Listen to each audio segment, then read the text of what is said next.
Okie dokie, well, we are here, which is up by, actually we've come up towards the HORAH again. We're already on a mission to go to the Ballantyres Stone, but because the sky is so beautiful and blue, and the walk takes us by the HORAH anyway, we thought we'd just call here on the way by.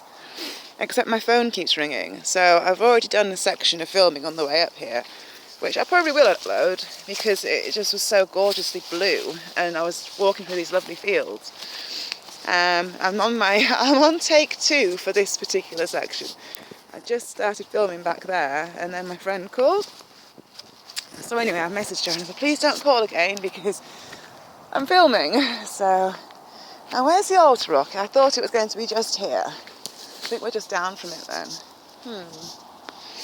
then. Someone's had a fire there, haven't they? So we'll just pop down this little pathway here, because I'm pretty convinced that it's this way. Well, actually, I'm not sure, because I thought we would just walk, I thought we would just by it. We really hadn't got further than that beautiful, huge red mushroom. Good boy, Ben. So we'll have a little potter down this way and we'll see. Actually, I'm feeling like we're going the wrong way, and maybe it should be back the way we've just come. So we're not far from it anyway, but yeah, I do feel like we're going the wrong way. So maybe I should listen to my feelings and just turn back now. Let's see. Yeah, I think we're a little bit too far over. Just looking down there. Yeah, we're too far over. We need to go back this way. Come on, little Ben. But we are practically by it. So we're just a little bit further down from it.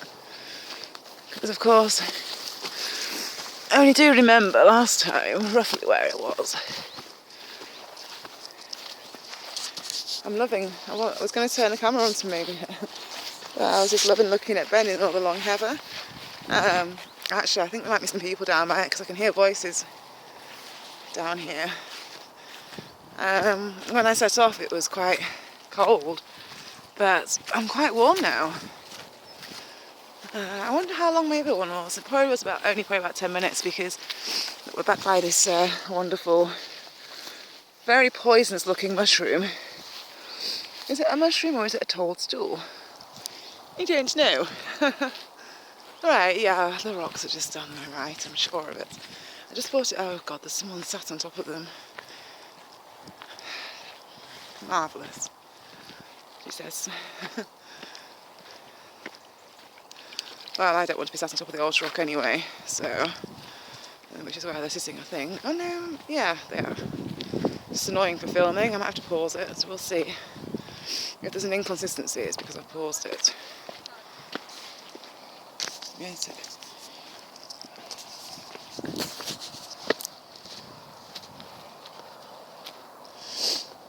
Oh, how annoying.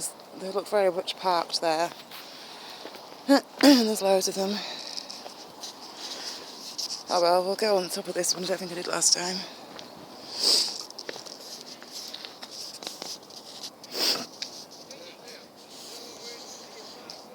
I can hear drinks.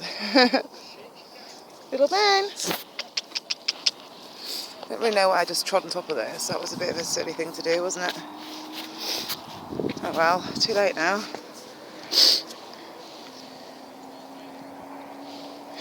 Too scared to go to the other rock. It's come to my attention watching some of my recordings that I'm a bit of a freak, because I know people will turn up, but I'm like, oh my God, there's people there. Oh my God, there's children there. What am I going to do? Not step over the edge anyway, it's not that bad. Maybe we won't end up filming the HORAH today. I sound too drunk. Little Ben! Oh, damn. I think we're just going to walk back this way.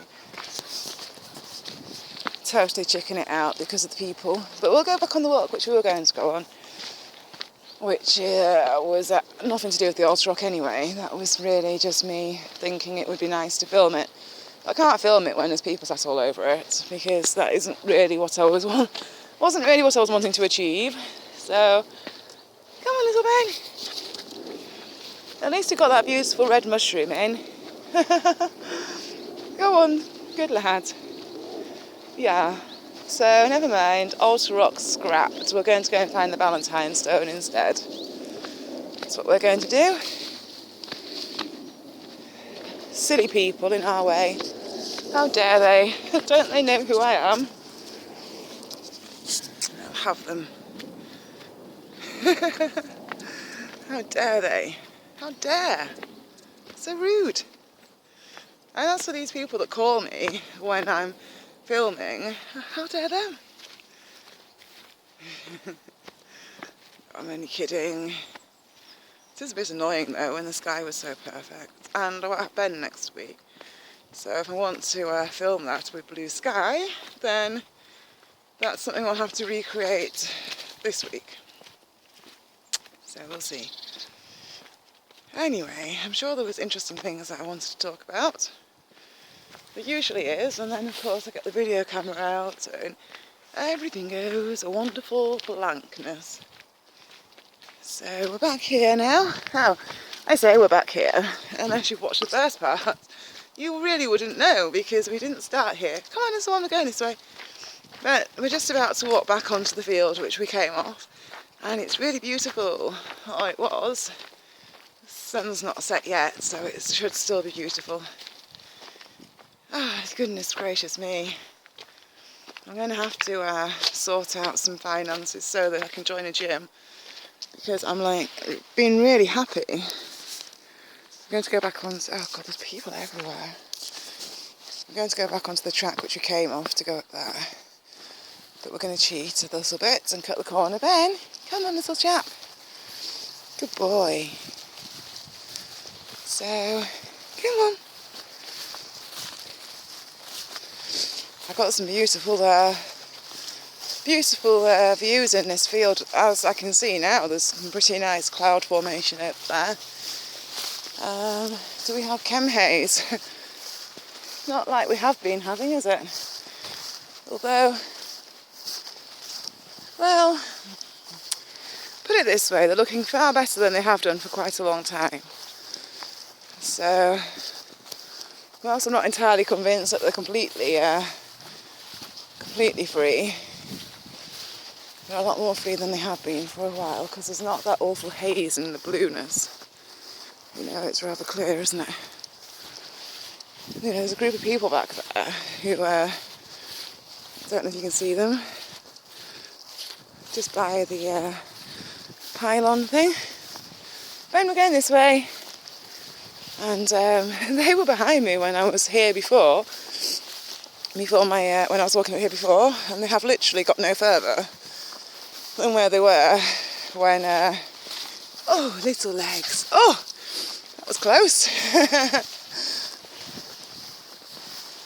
Good boy.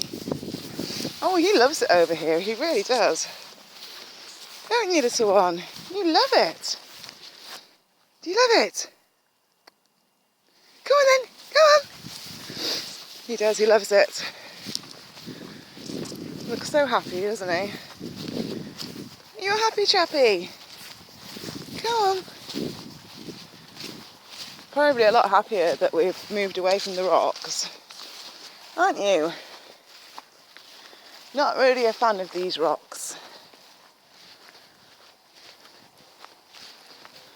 I always have to ask myself, you know, I can see orbs and stuff with the naked eye, but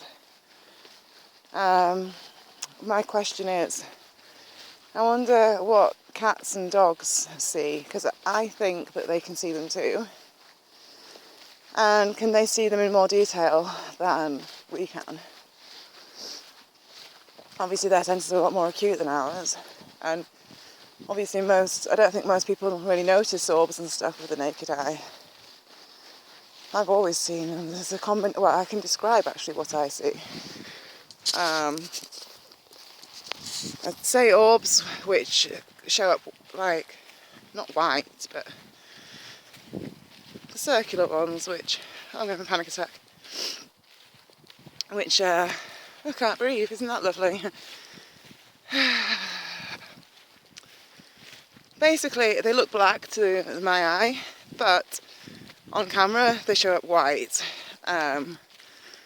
So it's like polar opposite to how I see them.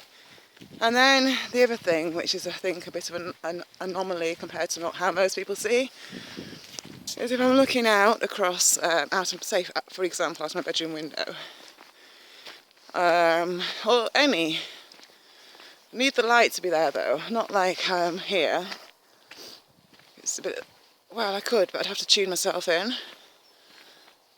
Yeah, basically, I always have described it like I can see the energy in the air. Now, the best way to describe it is if you look across the sea when the sun's shining, and if you look at the top of the water as the sun hits the waves, and it sparkles. So that's how the air looks to me. And then, like, if you've got objects like trees and stuff, it's like kind of like an energetic field. I suppose you maybe would call it the aura, but I don't see different coloured auras and stuff. I just see the energy field kind of like around them. I mean, not all the time, because if I'm just like glancing at stuff, it just looks completely normal. But if I'm like a little bit more focused, someone's walking towards me. So I'll turn this around.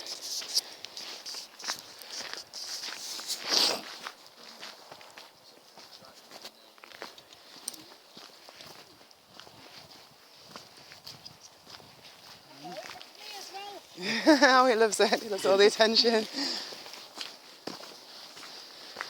So, yeah, that's how I see things. I've always seen stuff like that.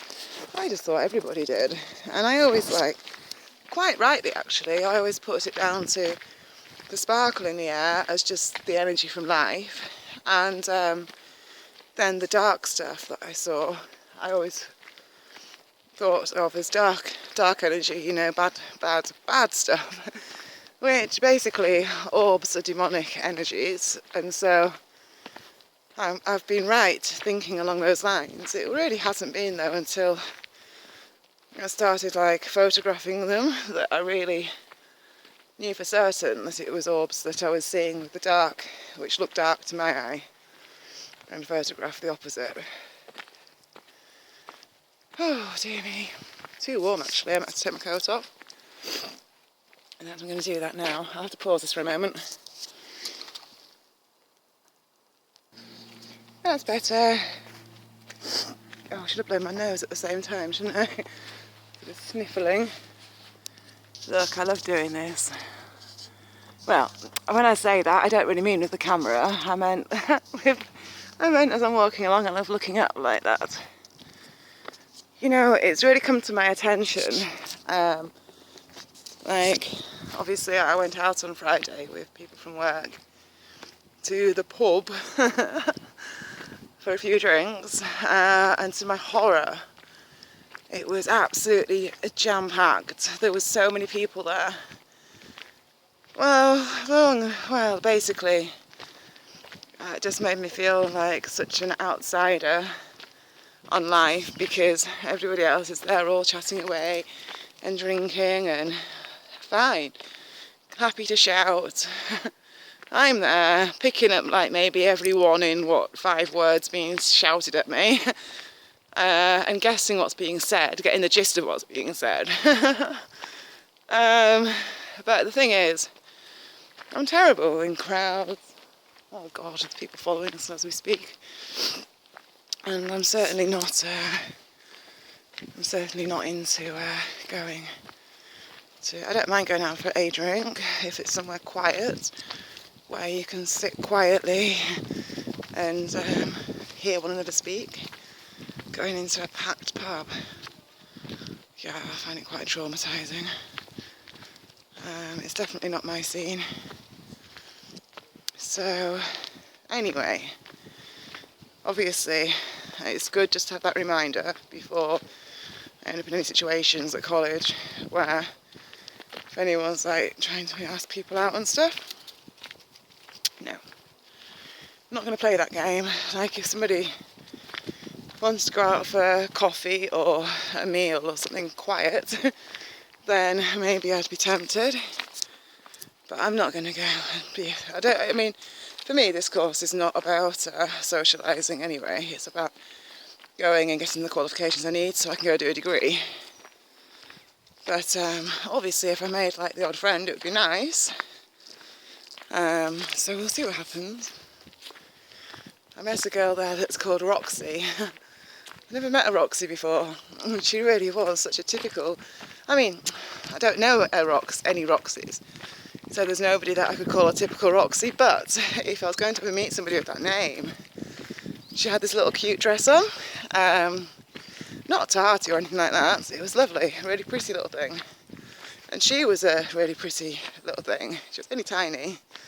And she had like some tattoos which were quite nice. And she just seemed nice, but like she definitely seemed like she knew herself. And I don't know, from Bradford.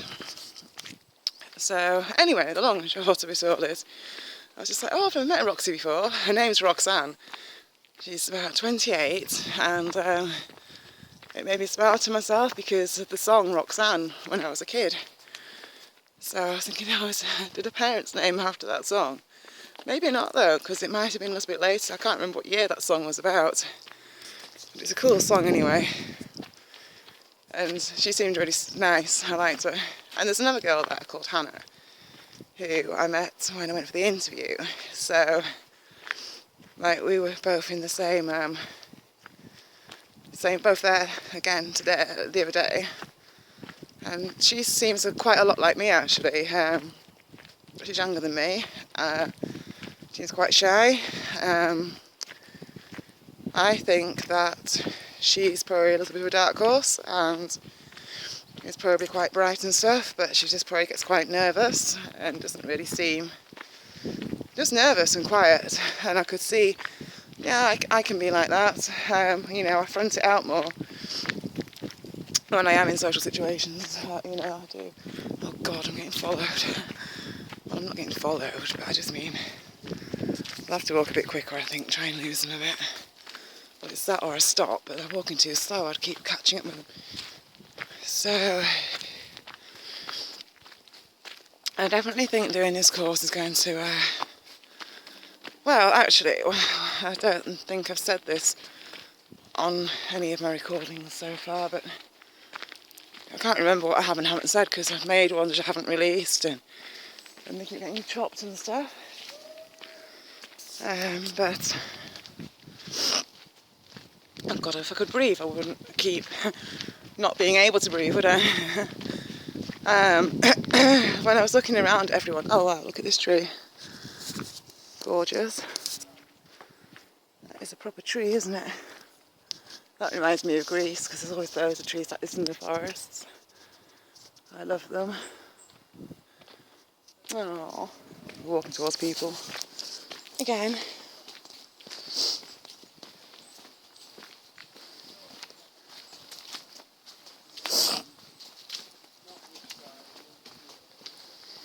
I need to figure out where I'm meant to be going, actually.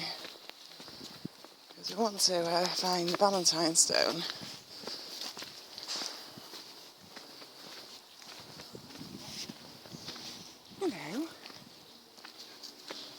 Just looking at, Coppice Pond. I don't know which way to go. Come on, Ben, I'll have a look at these signs. Okay. Keighley Road. Not sure which way to go. Should we have a little peek and see? This is either going to backfire or not. So, when I was lost the other day, I'd walked all the way down here. To get to this stone, I'm not really sure which way we should be going. I quite want to walk back that way because it goes towards the pond, but I think we'll have a little potter down here first because at least... Oh, Ben, you off down there? Well, the thing is, that's not going to take us where we want to be. No. Oh dear. He's in. Come on. Ben! Come on! Oh no, he's stuck, isn't he? Then, oh, here he comes. I should have trusted and stayed back, and I wanted to get him. Good lad. I wanted to catch him jumping up in all his splendour. I missed that, didn't I? Oh well. So, like I was saying, I'm not so good with people. Doing this ridiculous detour just because there was too many people around. Why didn't I just say to them, excuse me, does anyone know where the Ballantyres Stone is? Do you realise how ridiculous this is, that I'm being such a freak? Because at the end of the day, when I go do my degree in theology, which is what I'm probably going to be doing it in, because I don't have a maths GCSE, and if I was wanting to do psychology, I have to do a maths GCSE first, which is fine because theology is my first choice course to do anyway. The only thing is that I was thinking of jobs afterwards when I've qualified, and I wouldn't mind potentially to become an RE teacher at some point in time. But to do that, I need to have a maths GCSE, I think. So I don't know what to do, because I've not done maths for years. And so, although I wasn't a dunce at school, and it was more because I didn't really attend my maths lessons that I failed so miserably. But the thing is, I was never a genius at maths either. And I'm just thinking it's quite a lot of work, isn't it, to do when I haven't done it at all since I left school, and quite rarely the last year of school, so I haven't really done it since I was about 15. So there's no guarantee I'd even pass it, and I know I would have to really relearn it all again. I have no clue about algebra or any of that carry on anymore. So yeah, I don't really know what to do about that at the moment. I don't need it for the course I want to do. But if I wanted to do psychology, then I would need a maths GCSE. So we'll see. For now, I think I'm best off to not overwhelm myself and just do the access course. Because I can always do the maths GCSE further down the line. Oh, I don't know what to do. You know, I was thinking I don't need it, so it doesn't matter, I need to worry about it. But then when I was there on Friday, I realised that the wise thing to do would be to get a maths GCSE, so it's done. I don't have to worry about ever doing it again. But I just don't want to end up with so much work that it knocks my confidence. And if doing a maths GCSE has got the potential to tip me over the edge that way, then I don't want to do that, because especially when I don't really need it yet. Because it is theology that I want to do for my degree, not psychology. Although it's tempting to do psychology, I can't deny that. But it is theology, which is the route I want to go down at the moment. So, well, anyway, yeah, we'll see. There's a test you can go and do, so they see what level you're at anyway. So I might go and do that test so I can suss out how much I have got going on in here mathematically. Or rather, I should say how little. I mean, that would be more accurate. You know, it's quite funny actually, because when I do my... Hang on, let me just check out the time. Yeah, not enough time for that tale. Oh, this horse is coming towards us. We're going to run out of film time anyway. So I think I'm going to have to switch this off. So I'm going to do that now, and I'll do a part 3. So thank you for watching, and bye bye.